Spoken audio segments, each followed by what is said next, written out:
Hello you guys, welcome back to my channel. My name is Courtney, and in today's video we will be going over 4 habit tracker bullet journal spreads. Now before we get into this video, I just wanted to show you guys the materials I'll be using. Of course, I'm using my Micron black gel pen in the size 005, and then for the color palette I will be using my Tombow brush pens and the same color palette I use for my Plan With Me 2024 bullet journal setup. If you haven't watched that video, please check it out. I'll link it in my description below. There are a lot of colors, but I promise you guys I don't use all these. I probably use about 4 or 5, but either way, it's still the same color palette. Now, to give this video some context, if you guys watched last week's videos, I talked about bullet journal spreads that help promote mental health, and I slightly glossed over habit trackers.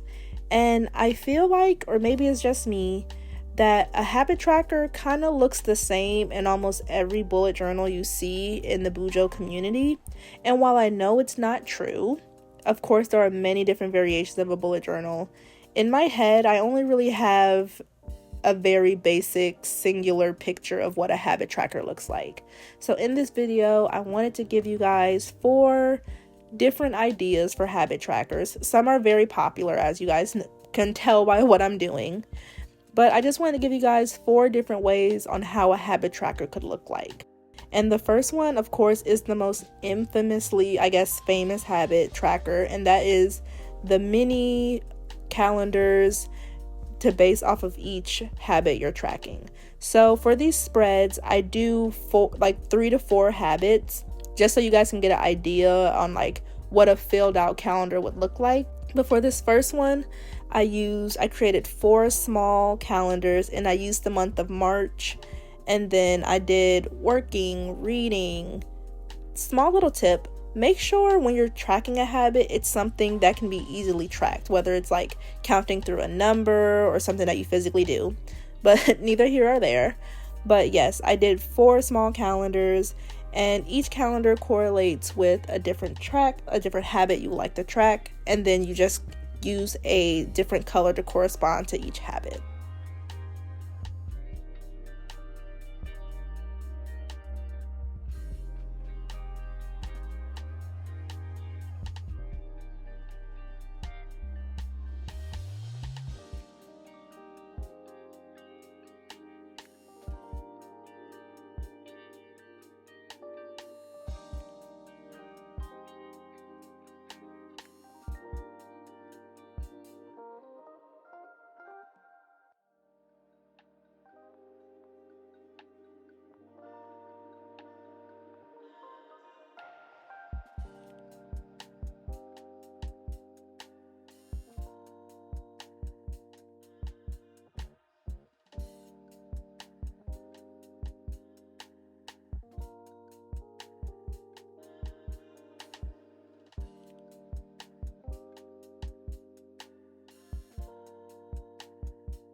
Moving on to my next calendar themed habit tracker.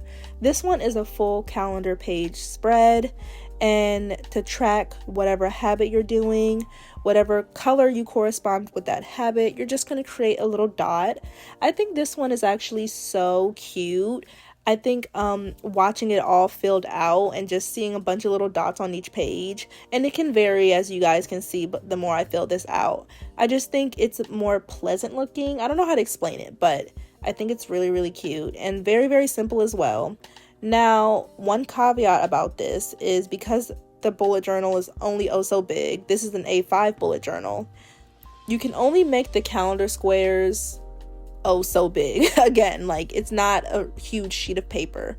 So for this calendar habit tracker spread, be mindful on how many habits you want to track. my goal, especially in something like a bullet journal, I say no more than 4.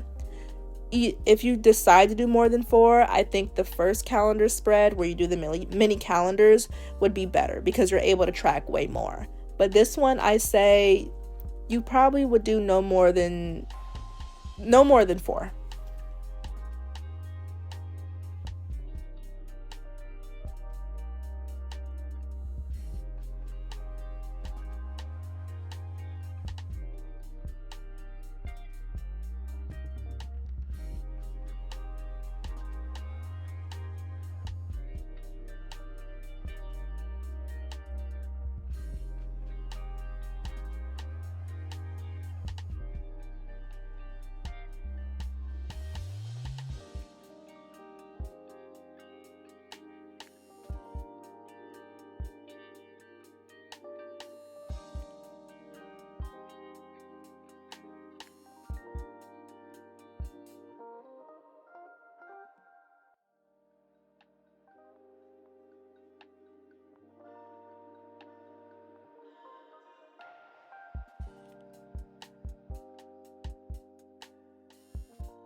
Now, these next 2 habit tracker spreads, I call them pixelized spreads because there's lots of boxes.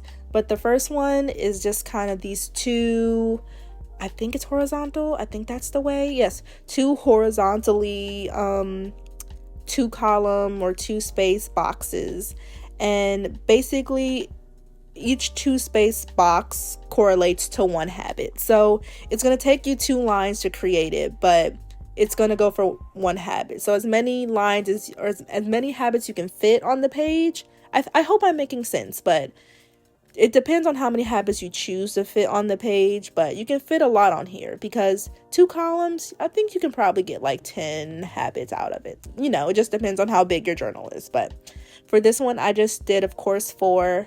I used my black marker to kind of outline the boxes. And on one side, you'll put your habit. And then on the next side, you'll basically put the days of the week. I feel like I'm not explaining this pretty as well as in my head, but you guys can see what I do. I just write the numbers on each of the little squares, and then any day that you will complete that habit, you just fill it in.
Now, this last habit tracker is one that I use. If you guys follow my YouTube shorts, then you guys know this is how I track my year in pixels, and that is a full-on column pixel page. So since we're doing this as a monthly tracker, I basically, for the vertical length, did the number of days in March, which I believe is 31. And then I went across a little bit longer, but of course you would go horizontally how many habits you have. So in this case, you'll see 4, so I would have just made it shorter and did 4. But either way, you create your little cubes in your boxes. It's pretty self-explanatory. On the top, or I guess like, is that like the y-axis? Yeah, wait, yes. On the y-axis, I put my habits that I'm tracking, which is working out, reading, and then something else. And then on the x-axis is where you do the numbers and the days. And then you just kind of fill it in based on whatever color you correspond with. Easy peasy, lemon squeezy, although I did not explain that very easy.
Alright, you guys, here is the final flip through. I went back and added a little bit of decorations to each of the habit trackers to make them feel more normal, like how you would normally see a habit tracker in a bullet journal spread.